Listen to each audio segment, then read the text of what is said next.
Cześć czołem! W najnowszym odcinku podcastu specjalnego moim gościem jest legenda polskiej ligowej koszykówki Tyrice'a Walker. Razem z Tyrice'em rozmawiam m.in. o jego koszykarskich początkach, czasach gry w NCAA i kulisach podpisania pierwszego kontraktu z mazowszanką Pruszków. Zapraszam!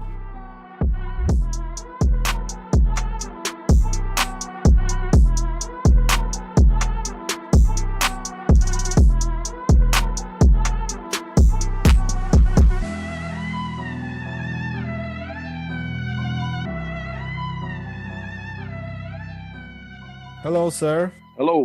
I'm going to ask about everything about you remember about your Polish times.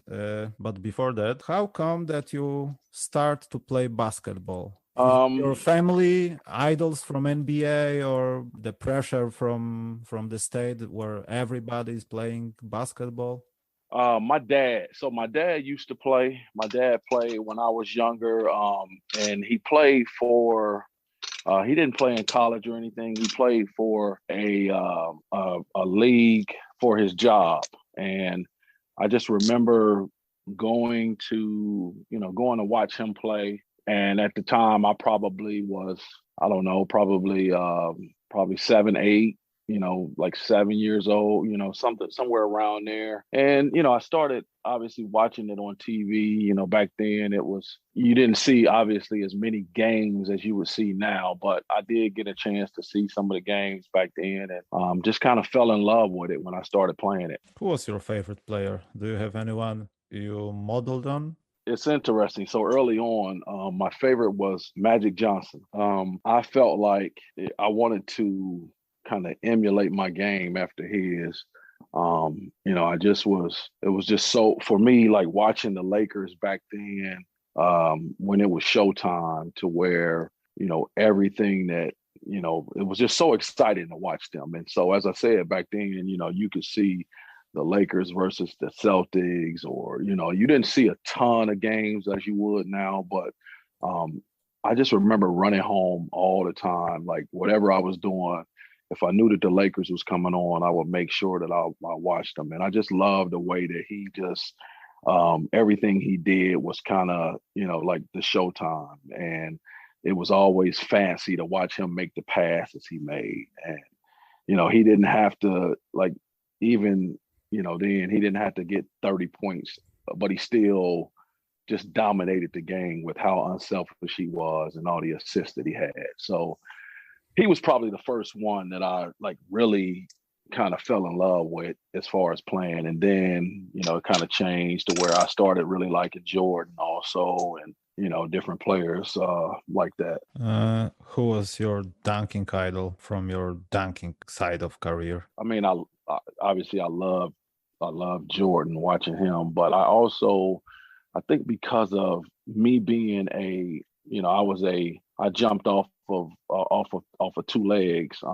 I like Dominique Wilkins a lot, just because most of the stuff that he did was off of two legs also. So what's interesting is I used to jump off of my one leg, and so I hurt. I think I was on vacation or something. My dad and I had went somewhere, went to see his family down in Alabama, and every time I would go down there, we would always play. And I had a lot of cousins and uncles, and I mean, it would be like 20 Walkers playing against the whole city pretty much. And I think I was like 11 or 12 maybe, and I went up for a layup, rebound, or I went up for like trying to make a basket, and somebody kind of went under my legs, and I hurt my knee. And it was weird because after that, I remember going to the doctor, and the doctor kind of gave me some some physical therapy exercises to do, but I don't know if I just didn't feel comfortable jumping off of one leg. I started jumping off of two, but I felt like I got much more explosive jumping off of two, and I just started jumping off of two. And so I think watching Dominique Wilkins, because he jumped off of two a lot. I like the way that he, his explosiveness off of two. So, Jordan, Dominique, those were kind of guys that I enjoyed watching. Okay, so let's move on to Xavier days. Okay. You spent 4 years there.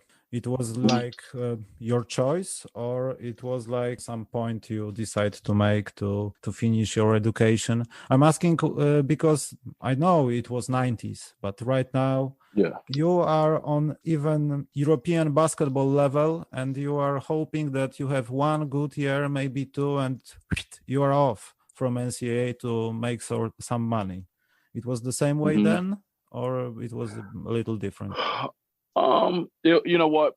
So obviously I came out of high school, and I would say that I was probably a late bloomer. And so I had my senior year, and I'm comparing kind of like with like my youngest son, Isaiah, compared to like how my recruiting was back then. And it was so different because you didn't have social media, and you didn't have internet, you didn't have any of that. You know, it was just coaches came to watch you play. And so I had a good junior year, but it really wasn't until my senior year when the season started is when my recruiting started picking up. So I had, Xavier, I had Wisconsin, Clemson, Louisville, a lot of Cincinnati. I had a lot of schools that were recruiting me and offered me scholarships. But Xavier it was close to home.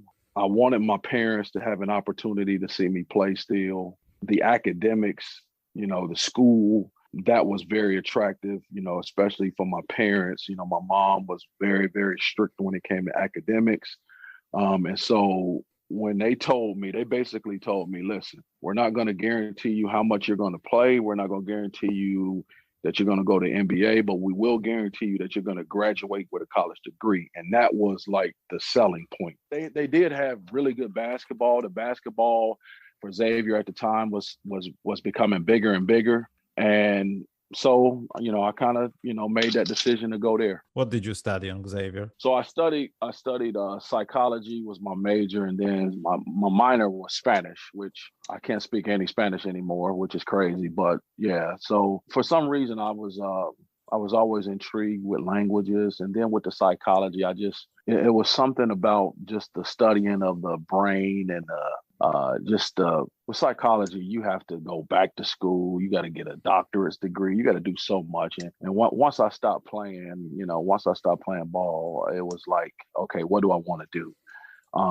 And so in my mind, I didn't want to go back to school to get more education. But I'll tell you, with psychology, I think that you, as a coach, running a business, you got to use that every day. So I will say that I do have an opportunity to use it every day because it's all about how you deal with people and, getting to know people and all of that. So I definitely use it. So after 4 years, you had to make a decision. If you are going if I'm going to do it as a pro or I'm going to leave the basketball. Do you have such moment? Yeah, I'll tell you. So I had. Sorry, but you played with Brian Grant for a few years on the same college. Yeah. Brian and I were, and he's actually still my best friend. Brian and I talk a lot, but Brian and I, we came in together as Xavier. We actually had the same agent. When we finished playing, we decided that we were getting the same agent. And I mean, it's kind of a funny story, but we got the same agent, and Brian just kind of blew up. Brian came into Xavier. Nobody knew Brian. He was just from this small little town. Nobody knew anything about him. He was just going to outwork everybody. And he did that. I mean, and he just developed into just a really, really, really good player at Xavier. And he went to those NBA camps and everything. I mean, well, back then they had a senior camp where it was in Portsmouth. It was in Virginia, but you had to be invited to this camp. And so I was that guy that was right on the line of being invited or not being invited. And I remember calling Marty Blake, which at the time, Marty Blake was the director of scouting in the NBA. And I called him myself because I felt like my agent that I had just wasn't doing anything. He was really, I can say, looking back and after everything that happened, and it was like a package deal. I was the guy that I kind of got Brian connected with him. And so it was almost like he was doing me a favor because I got him connected with Brian. Because for him, he was going to make obviously a lot more money off of Brian than he would have made off of me. And so Brian made a decision after we had kind of signed with this agent and everything. Brian had made a decision that the agent just didn't know a lot about basketball because this agent was more of a football agent. He made a decision to go with Mark Bartelstein. And so when he did that, you would have thought that the agent would have maybe concentrated a little more on helping me, because he had told me, like, I had a bunch of teams in South America. I had a team in Japan. I had all of these opportunities that were kind of knocking at the door, but also I had a couple of NBA teams that were going to invite me to their camps, right? And so I'm like, okay, great. Well, it is now August, late July, August, and I knew that either if I don't get something pretty quickly, I'm going to get left out.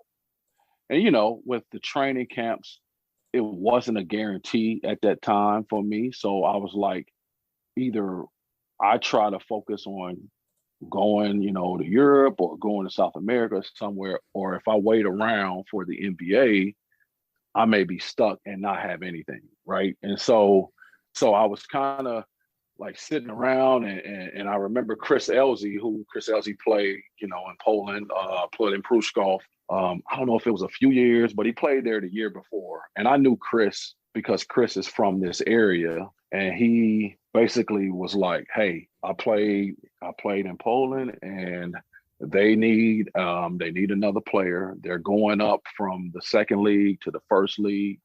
He said, I'm going back to school. I'm going to law school or something, and they need a player. So I thought about you. You know, he said he talked to this journalist here who, you know, had done a lot of my games or whatever. He said he told me I needed to connect with you because I think that you were wanting to play. And I said, yeah. And I said, you know, okay, all I can tell you is it's really cold over here. It was really cold there. If you got a girlfriend or a wife, you need to take her with you. You know, nobody really speaks a lot of English, so just be prepared for that. That's all they told. And I was like, well, shit, okay, well, that's not telling me a lot, but okay, Tyrice, do you want to play? Or, you know, what's what? And so that's how I got connected with Janusz that way. And Janusz at the time didn't speak any English. And I don't know if these are questions that you about to ask me, but and I may be jumping the gun, but yeah, it was just a situation where I got, you know, that's kind of how I got in and ended up being over in Poland. Back then, Poland was right after the political transformation. Mm-hmm. And it was the same moment we have NBA in our national TV. It was the last boom for basketball in Poland. And our basketball was pretty good. What was your first impression to be a pro at the same time and playing in Polish league? It was, you know, it was different, but it was the same, I guess you could say. Like, you know, I think you can get adjusted to the basketball. You know, it just was the off of the court was the adjustment that you really had to get adjusted to, because I remember getting, like, first of all, as I said, Janusz didn't speak English. He had a reporter that worked for, I think, the newspaper over there that had some ties with the club. He was translating, and I had to purchase my own plane ticket to come over there, which that tells you, you know, how long ago it was. Like, I had to, and my family didn't have any money or anything. So I remember I had to borrow the money to buy a plane ticket. They had never seen me play. I didn't know a lot about where I was going. I had been out the country to Japan. Like, when I was at Xavier, we had a tournament in Tokyo. Other than that, I hadn't really been out the country. And so I remember getting off that airplane. I'm 20, I had just turned 22 years old, really, and getting off that airplane and thinking, holy shit, what am I doing? When I say it was a different world, it was a different world, you know, and I just remember them taking me straight from being on the airplane for however long, you know, 15, 16 hours total, maybe, took me straight to the gym because we had practice that morning. And I remember going there and I couldn't even function because I was so tired and jet lag. And then meeting the guys. And at the time, Keith Williams, who, you know, Keith played me that first year, Keith wasn't there yet. I was the only American. And Prushkov was just now going from, you know, the second league to the first league. So you had myself, Adam, you know, Mardik, a lot of new guys. And they take me to this hotel, which was not a hotel, it was a motel. And it was like, I had a little bitty twin bed. The restroom was in the hallway, a shared restroom. I had no TV in that room the first time. I was just like, and it was super hot because it was late August and they didn't have any air conditioner or anything in that room. So imagine me not knowing a lot about where I am or anything. And I get to this hotel and I was like, oh my God, what am I doing? Like, come on. They tell me that we're going to a tournament. They tell me that we had practice that night. So I was like, okay, they was going to pick me back up. So of course I tried to stay up, you know, because I didn't want to go to sleep because I knew I wasn't going to be able to sleep that night. But I end up falling asleep. They come and pick me up. We go to practice. And in that practice, once again, I didn't do a lot because they walked through. I didn't know we were going to a tournament. I was like, what? Like, I don't know the offense. I don't know any of the play. I don't know anything. Coach Gimbel Gimbel didn't speak English. Jolie didn't speak English. Nobody spoke. Mardik Subchinsky, my boy, he spoke a little bitty English. He was the only one. Adam didn't speak English at the time. And I remember going to Stella Bavola. I remember going there and I was like, we get on this bus and we got, I am used to, all right, our bus rides may be a few hours. Our bus ride was maybe 5-6 hours. And I was like, oh my God, once again, I don't know anything. We get there, we play this. I hadn't signed a contract yet. Like, I was basically on a tryout. I remember going to this tournament and none of the players on the team knew how I played, what I did. They didn't know anything. So they kind of because I didn't show them anything really in practice, right? And I remember going to this, I think we played Bitum, I think we played Bobrick the first tournament. And I remember we go down, we're on defense, I think. And I remember, I forgot who it was, but I blocked somebody tried to shoot a jump shot and I blocked the shot. And I remember getting the ball and I'm going down. And as I said, they didn't even know that I could dunk or how, they didn't know any of this. And I remember going down on the fast break and it's myself and then this guy, whoever's shot I blocked. And he thinks that he's gonna, I guess he's trying to time my layup, or he thought I was gonna lay it up. He was gonna try to block it. So he goes up, I go up, he goes up, he's trying to block it. He comes down and I'm still going up. I dunked the ball and I remember looking at my teammates. If you would have saw how big their eyes got and how they were like, holy shit, what? Because they didn't know how I played or anything. And we ended up winning that tournament. We have this long ride to go back because we played early Sunday for the championship game. We got this long ride to go back. We didn't have practice until Tuesday morning. All I could think about was I got to sit in this damn motel for 2 days, basically, with no TV or anything. That's all I could think about. And I remember Christina happened to, because she spoke English, she was like, hey, I'm cooking dinner for the guys tonight. I'm having some of the guys over if you want to come over. And I'm like, oh my God, yes, please. And I just remember going there and I was a little nervous. I didn't want to really drink because I didn't know, I'm trying to fill out everybody to make sure the guys are cool and I wasn't going to get in no trouble or anything. And I finally said, the hell with it. I'm just going to have a couple drinks. And I remember Janusz calls and says, he wants to meet right now. And I was like, now? He said, yes, we need to meet right now. Well, I find out that he wanted to, I hadn't signed that contract yet. And he knew that there was all these other teams that were interested in getting me because of the kind of, that was really the first year everybody started getting American, like a lot of teams started getting American. And I just remember us going back to the hotel, and he was so nervous. Like he started smoking a cigarette, and you could tell he didn't smoke cigarettes, but he smoked a cigarette because he was nervous. Because we were in there doing the contract, and I was like, I didn't know anything about a contract. I knew certain things. Maybe and I just remember doing that first contract compared to doing all the rest of the contracts. I remember him having a conversation with me saying it was so much easier for when we did that first contract with you. Well, I said, yeah, because now I know a whole lot more than what I used to know back then. So I'm just not going to sign any damn thing, Janos. I know this a little more now. So it was interesting just looking back at that, seeing how that first kind of weekend was being there. By the way, what are you fixing in the background? I'm at work, and I'm putting this wheelbarrow together for my yard at home. I'm doing all this landscaping at home. And I figured I'll do this while I'm talking, so yeah. No problem. I'm just curious. Okay, but I don't know if my research is correct, but in 1995, so after the first season in Pruszków, you went to NBA summer camp. Yes. Yes. What team or teams?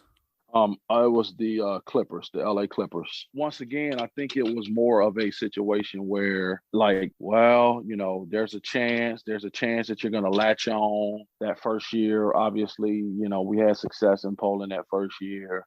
I just thought okay, there's a few more things that maybe I want to continue to get better at. I knew that I had an opportunity to come back, to Pruszków.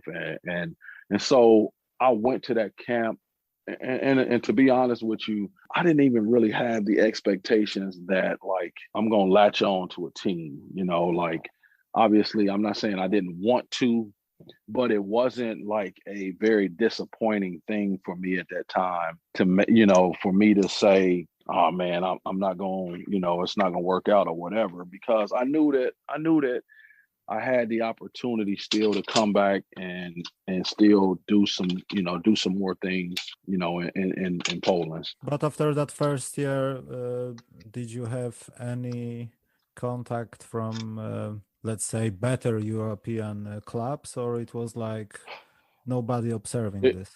It was so weird for me, because I thought with the success that I had, the success with the team had. But what I learned quickly was, especially then, nobody really knew about Polish basketball. Now, I'll tell you a couple years later where I had opportunities to go other countries. And probably, to be honest with you, I would say that long term, I probably would have made more money, and it would have been somewhat of I don't want to say a better situation, but it would have been a situation where I would have, I think long term, it would have been a different. So I think later on, when we started playing in the European Cup game, whatever cups, we would surprise a lot of these teams, because a lot of these teams had no idea that we were and I remember talking to other Americans, when we would play a team from Italy or somewhere, and we would win those games, and they would be shocked. Man, I'll be honest, I didn't know that y'all was going to be good like this. I didn't know that you guys had a good team, or I had never really heard about Polish basketball, but you guys got a good team, and I was like, yeah, and it was discouraging at times, because we're playing against some dudes who's making $500,000. We're making not even a quarter of that. And those guys, and nothing against those guys, because they were good players, but I think that if they were making, the money that they were making, then damn, we should have been somewhere close to that, but I understood how it was, and I could have, I think that next year I could have went to Greece. I had a team in Greece that really, that I worked out. I did a tryout for, and had a great tryout. They offered me a 2-year contract, but at the time I was making just as much money in Poland as I was. And I think I don't know if I was just comfortable with Poland. So I said, you know what? No, I'm good. And I didn't take it. After 2 seasons in Poland, I think he was so much established in Polish basketball as a star. Yeah. That probably somebody is calling you, Mr. Walker, can you join our national team and get citizenship? Or it wasn't even an idea? It was a little harder to get naturalized, to have because my goal was I wanted to have a dual citizenship. I kept saying that. I just knew that, obviously if I got that, it was going to make us, we was going to be able to get, another American in different countries, like Israel, and it was a lot easier to get it in Israel because I did, at one point when I went to Israel, there was a lot of players over there that had, dual citizenships. What about your signing in Turkey? It was like a way to try something different on better league, or it was like I have enough of this environment, I need something new? It was more of a different challenge for me. Like I looked at it as, I don't want to say it was all about, for me, I was money driven when it came to, I don't care where I go as long as I make good money. That wasn't the case. I think it got to a point for me to where places where I felt like I was just as good or better than some of these players, and I knew that they were making a lot more money, for example. And I was like, maybe I had maxed out when it came to how much money I was going to make. And so I knew that in order for me to take it to a different level, I knew that I had to go somewhere to where, like, I may have been able, I may have had the opportunity to just go to a country where if I went there and I proved myself and I played well, I was going to end up on one of the bigger European teams, European clubs. But after one season, let's say Pruszków adventure, was then Wisła Kraków signing. Why did you decide to polish a basketball career? It was like healthy problems? I forgot what year it was, but I tore my meniscus in my knee. It was right before the playoff when I was in Pruszków. I was playing in Pruszków, and I'll be honest, it was a shitty year for me anyway. I kind of was like, all right, it's almost time, Tyrice. It's time to really take a look elsewhere. Not the fans, obviously the people were great, but I thought that like our organization just got to a point to where I don't think that they appreciated what I had done for the organization, myself, and the success that we had as a team. I think that they got to where they kind of started taking that, taking it for granted. And I remember us getting, we had the Russian coach. And it was in that year we had myself, Walter Yekling, Bogus, we had, Jeff Stern. We had a good year, but it was so interesting to me to where the coach that we had, I'll be honest, I had a lot of guys that were not very happy about some of the success and the relationships I had. Like, you talking about this American guy who I had a better relationship with our president and of our team than probably any Polish guy did. I would be with Janusz, Janusz and I would meet up 3 days a week, probably. Janusz would come to me and ask me about Polish players. What you think about this guy? What you think? So I had a great relationship with him. There were a lot of people that just were threatened by my relationship with him. And, and I think when that, like, it was almost like when the guy came in, the Russian coach, his goal, his purpose was, I want to make sure that the guys that I bring in are gonna be my guys. Like, and so there were times where there were games where all of a sudden he would sit me on the bench and he wouldn't want to put me back in the game. Now, and you're talking, I had been over there, I hadn't experienced anything like this since probably my freshman year in college, where this guy was like, no, I want it to be my way. And I wasn't trying to challenge him, but obviously there were things that I didn't agree with. And him and I can say, him and I just didn't see eye to eye on a lot. That year I played, and then that's when I tore my meniscus. And when I tore my meniscus, I remember going to the doctor, and the doctor told me, we got two options for you. The first option, we can remove this piece that's floating, that's detached, and we can take it out and you'll be back playing maybe 5 weeks or so. And then he said, but the better option is going to be that piece that's floating. We need to repair that and put it back in place and attach it back to, you know, the other ligaments. And I'm like, okay. He said, but you'll be out maybe 4 months or so. So I was like, I allowed the team to talk me into doing the short one because it was right before the playoffs. And when I did that, my knee never healed. Like, it never healed properly. And so I came back, played in the playoffs, but I was nowhere near how I should have been. I couldn't really jump. I didn't have my explosiveness like I did. And I remember coming home for the summer, and I had to go to my doctor here, and he had to go in and clean it out because it was still floating in there. And so I'm like, all right, no problem. Well, I ended up going, that's when I went to Israel. I'm playing Rashon, great, you know, like, oh man, it's gonna be this will be a good opportunity for me.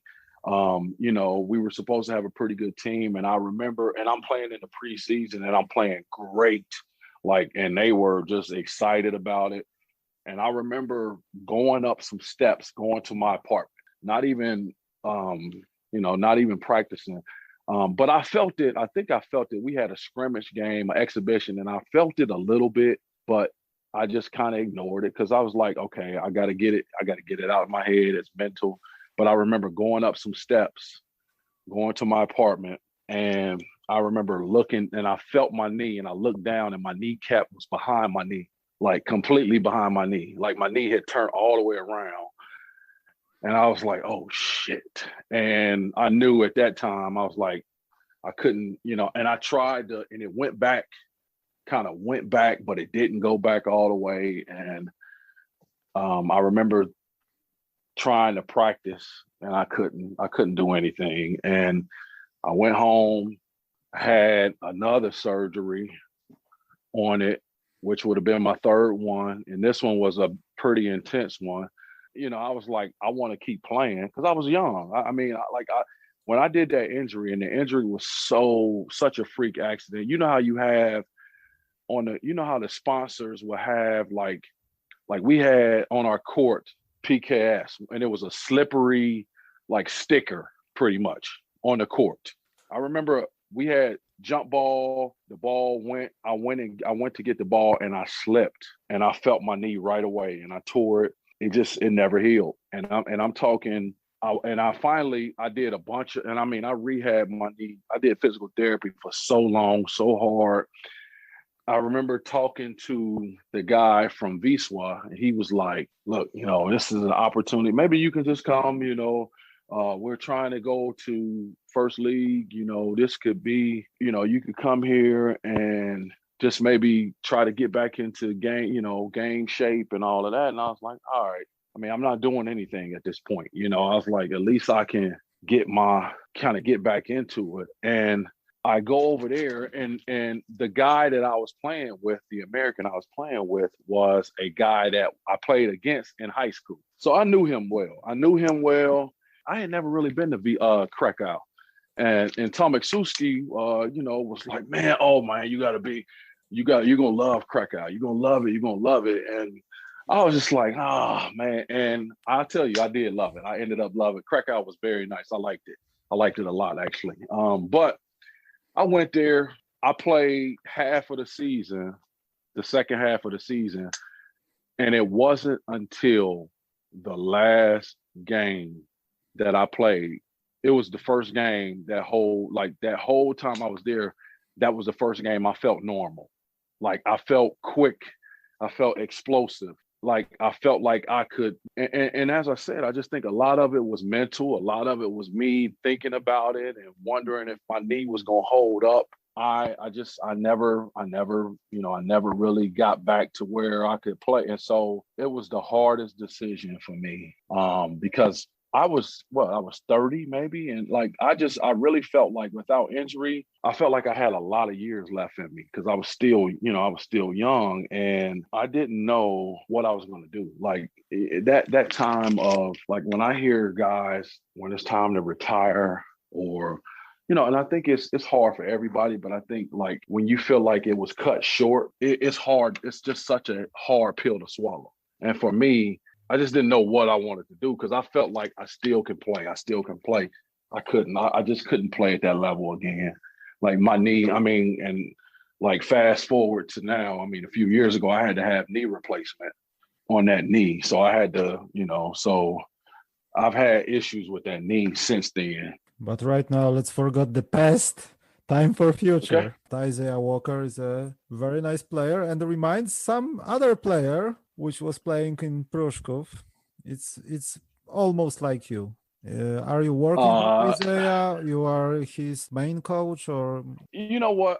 I was.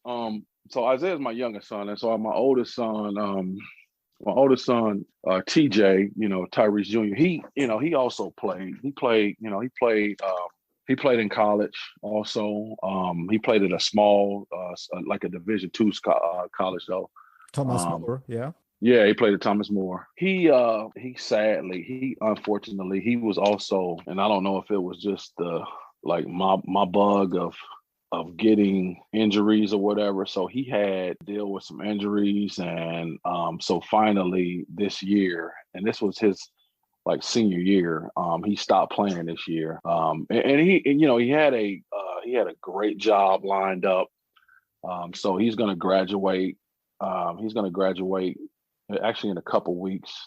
And he's already, he already has a really, really good job lined up. So, I'm just as proud, obviously, of him as I am of Isaiah, because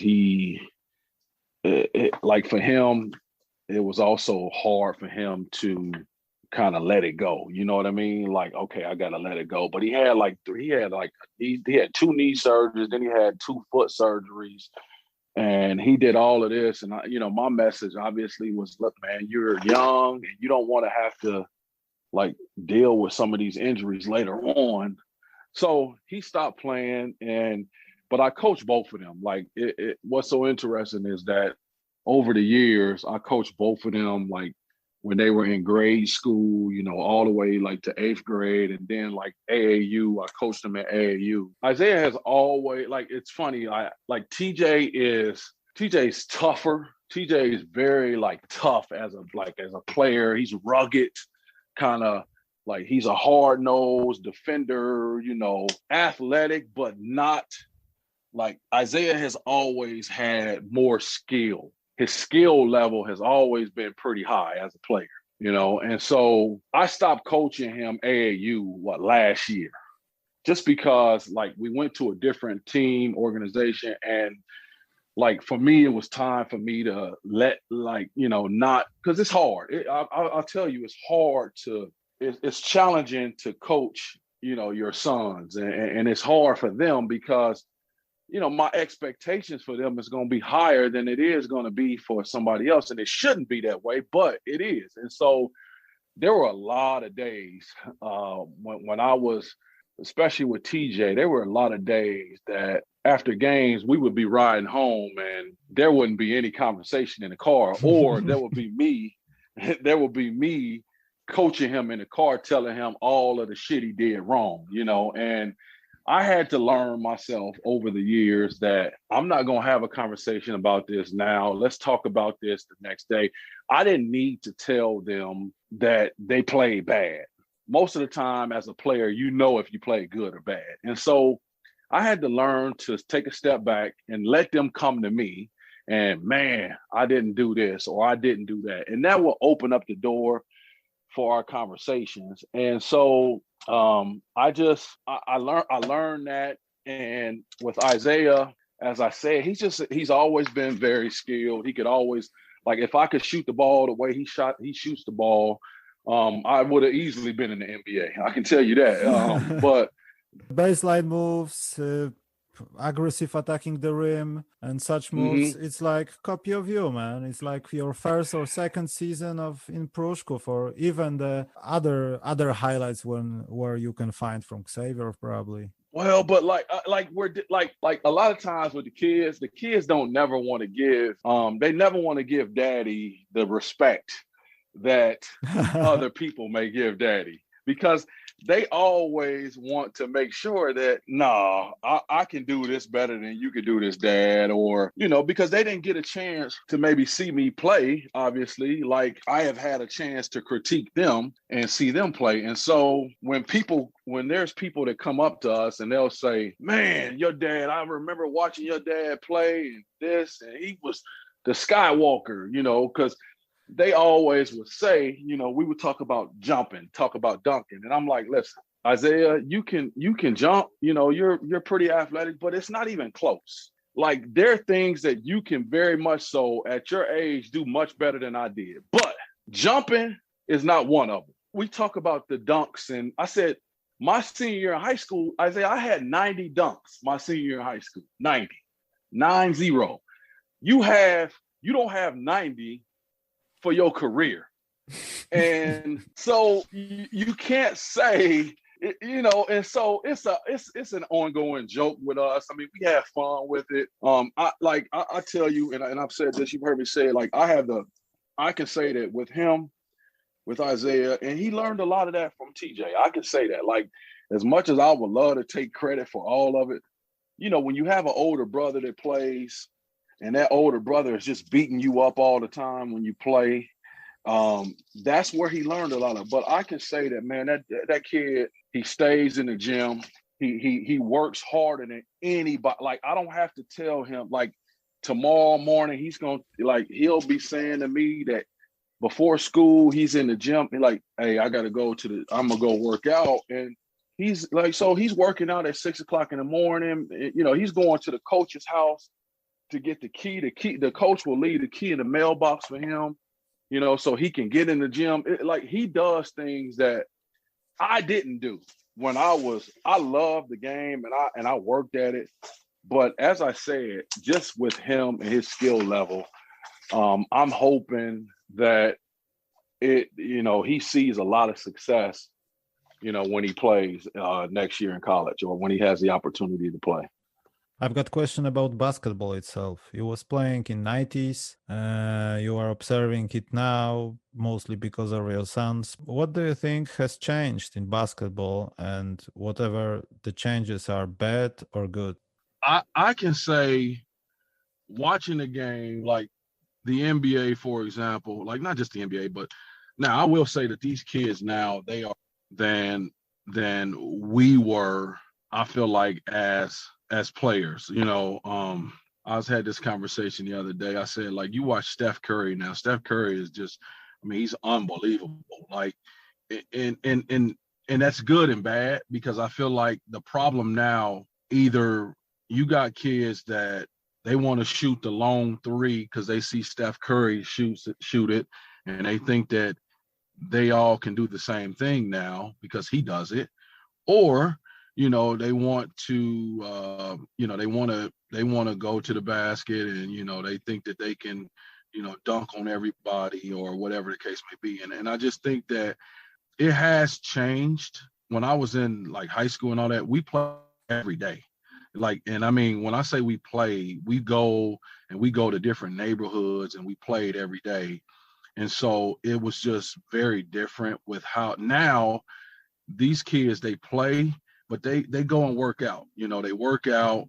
They don't play the same way that we play. Like, I played against competition all the time, and so now, like you said, the hand check rules, the different things that's going on. The defense now is very much so different than it was back then, because if you watch some of these guys back then, like if Steph Curry went to the basket the way that he plays now, if he did some of that stuff back then, when there was hand checking and the physicality of big men, he would have went to the hole and they would have hammered him every single time, But now it's like their skill level is so high, they like you can't hand check, so he's able to freelance and do the things that he can do, So it's different.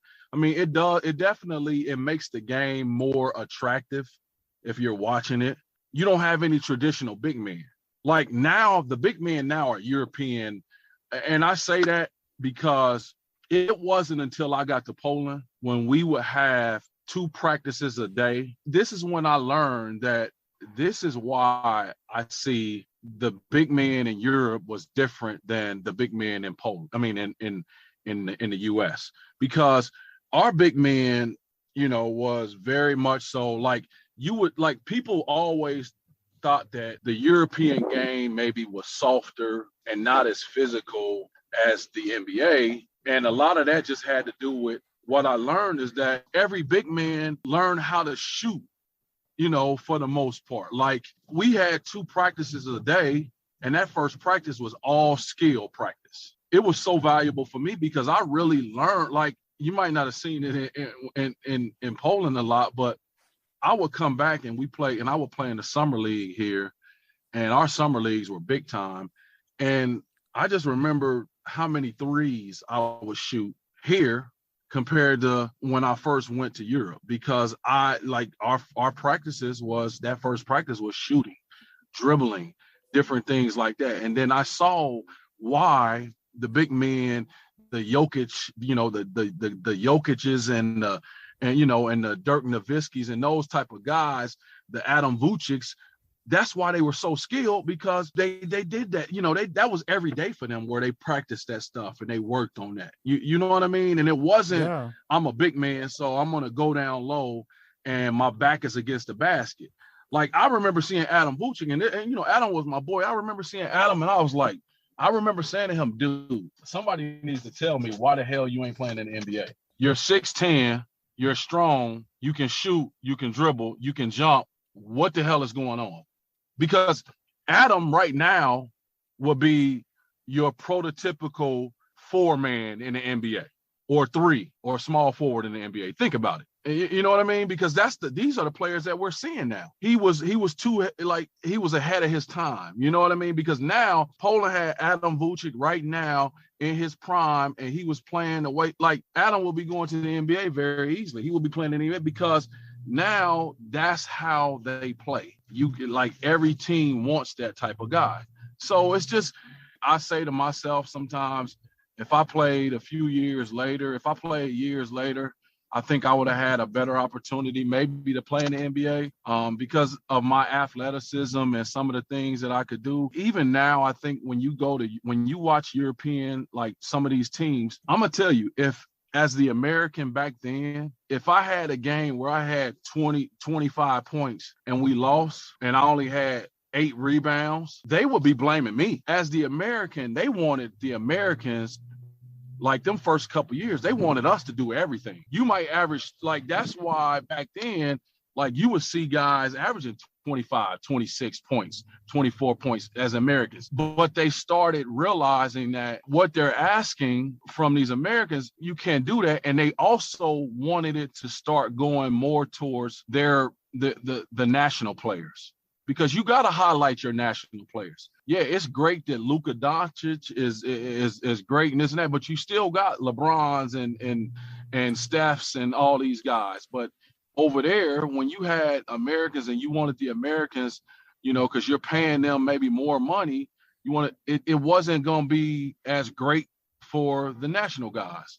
Does that make sense? Yeah, of course. And for me, the really great and sad at the same time example was Arvydas Sabonis. While he was Oh my God, unbelievable. The NBA, he was like half dead, without knees, health problems player, and he was playing like Jokic praying to play. He was giving assists, he was doing everything. NBA was telling, "Oh my God, such big guy is going to pass so easily like our guards? What the hell?" And he was at the because of political reasons, he was at the end of his career then. And you're talking after all the injuries and everything. Yeah. And I remember talking to Brian, my buddy Brian Grant, because Brian played with him in Portland. Yeah, exactly. And I told him, I said, dude, because I had already seen videotape. I had already seen, stuff that Sabonis had done when he was younger, like when he should have came to the NBA. And I was like, holy shit, dude, this dude is, I said,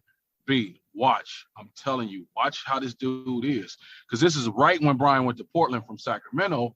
And I remember him saying to me, man, I've never been around a big dude that is that skilled. He was like, he will outshoot our guards in practice a lot of times. He passes better.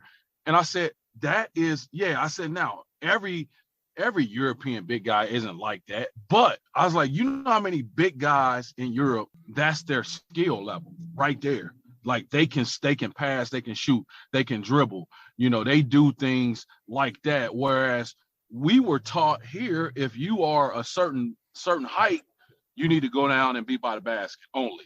You know what I mean? And so I think I said it took for me to go to, for me to get over there and to see, the players like I remember I could get away with, and I could get away with it because of my athleticism and how I jumped. I was like, dude, I remember having a guard, like Bocic and Adam when he was at like, and dudes like that. And I'm like, these dudes are 6'10", dude, 6'9", 6'10". And I'm playing the small forward over there. And I'm playing like that shit was not, no, I said I could get away with it because I could jump and I could jump quick and all of that. But the guys that you think are going to be the centers or the power forwards over there are small forwards. Yeah, it was very different. I watch some of these players now and they are very skilled. You watch Kyrie Irving in a basketball game and I'm telling you, like if you've ever seen Kyrie Irving live in a game, it's not a lot of players that I will pay money to go see. I will pay money to see this dude because he puts on a show every single night with the ball in his hands. It's unbelievable. That's about it, man. I know that I talked about probably all kind of shit that you didn't even want to hear about, but yeah, man, I get excited. About it. I tell you, man, like for me, a lot of people ask me about my experience over, when I played there, and I'm connected. Thank goodness for social media. I'm still connected with a lot of like Maciek and different guys that we battle. Like, I feel like we play Zepter, we play Sloans all the time because we played them so often, in the playoffs and all of that. But like my experience there was just, it took me that second year to really, I came back and I decided that I wanted to learn. I needed to be open-minded and I needed to learn about the culture and not focus just on, man, I'm just here because that first year I just went there and I was like, I'm just here to play basketball and that's it, and it really took away from me like learning about the people more and understanding the culture. And it just, when I did that, I just saw the people just open their, they opened their doors, their arms, they invited me to their houses. I say that like I met so many unbelievable people over there. Just the culture and everything over there just was unbelievable for me. You're talking about this black guy from the States that, that first year, man, it was hard because it was like I couldn't get used to people just staring at me like they saw like some ghost or a monster or something, and it finally was me kind of taking my guards down and saying that I just had, I had people that just were curious, they didn't know a lot about me or what I had done, what I experienced. So they were curious about it. And so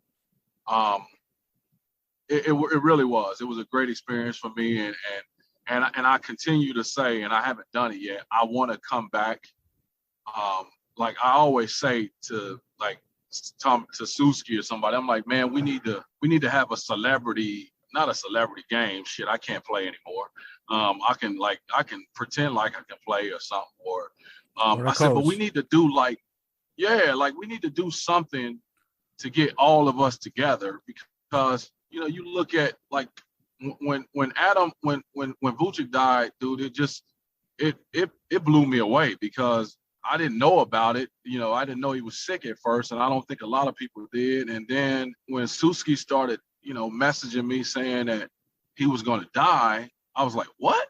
I just thought like he was sick. And so it just, and then like back then when Marek Wisoczinski died, it was like Jolik, like it's just so many people that I was connected to back then that not living anymore. And it just makes you say like, man, I need to get back and just see all of these people and just thank everybody that opened up those doors and those arms for me when I was there. Because, I was a 22-year-old kid, man. I didn't know shit about shit, Like I said, it took me a minute to kind of understand that and appreciate it. But just because I know it's so different now. Like, I would come back probably, and I wouldn't even, like, it would be just to see. I remember how excited we were as players when they got TGI Fridays in Warsaw.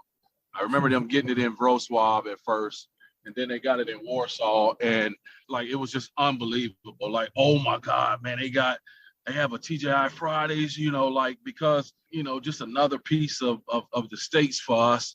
But I can't imagine, because all they had really was like a McDonald's, a KFC, so I can't imagine now how different it would be. Yeah. I can't imagine like me going there now saying, oh my God, I can't believe how different Warsaw looks. Okay, Mr. Walker, thank you very much for our little chat. I'm very happy that I have a chance to catch you. What can I say? I hope Isaiah won't be better than you, but probably is better than you right now. Yep, I hope so. I hope so. I hope he does. He works hard. No, but I appreciate it also, and I know but just had a lot of stuff going on, doing this, doing that. So I apologize the delay, but I do appreciate your persistence on this, and I'm glad that we could get it done. Thank you.